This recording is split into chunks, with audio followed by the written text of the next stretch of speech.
What's up, everybody? Welcome to the channel. In today's video, we're going to dive into one of the biggest, kind of recent shakeups in the VEX IQ community, the new RECF rules targeting commercial and for-profit teams in Australia, and how I think these teams are going to find a workaround. Before we get into it, huge shout out to Capped Pin for the recent video that inspired this video. If you haven't checked that out already, I have the link in the description. Now, let's talk about the rules. So why is RECF cracking down on certain teams in Australia? Well, in recent years, we've seen a rise in private and commercial teams like Magic Kid, Creator Kids Academy, and others, which has made it really tough for public school teams to stay competitive. These private teams often have more time, more resources, and more coaching, and it shows in their performance at matches.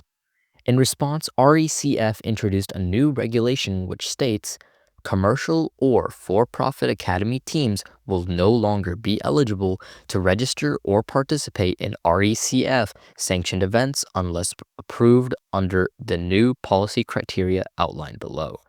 There are exceptions though. For example, if the team is a nonprofit, provides access to students who don't have a school team in their region, or some other things which you can check out in the description if you want the details. Now for the big question. How do I think teams are going to get a workaround? How are teams going to be able to bypass this? I think there are two big workarounds that teams will use. First, rebranding as a nonprofit. Some of these for-profit academies may restructure themselves as nonprofits, but with a catch.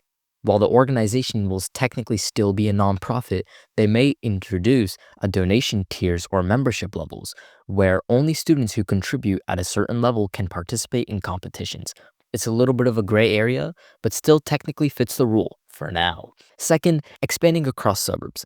Teams could also claim that they're serving students from underserved or remote areas or students who don't have access to competitive school teams, representing their mission as providing opportunities.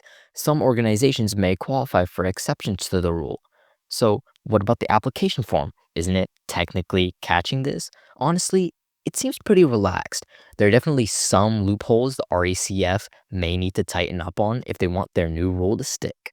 As someone who's competed on a school-based VEX IQ team for the past 4 years, I can say this. It's hard competing against well-funded private teams. They get more build time, more coaching, and more exposure, while school teams often struggle to even meet weekly. I've also noticed a drop in originality. Too many school teams end up copying or heavily borrowing from the designs of top private teams, and that's not what VEX should be about. That's why I personally support RECF's decision. But I also believe that if students are affected, especially those who relied on these teams for access to robotics, RECF should offer support or alternative resources to help them stay involved. Thank you for watching. Please like, subscribe, and leave a comment with your thoughts on the new rules. And don't forget to join our Discord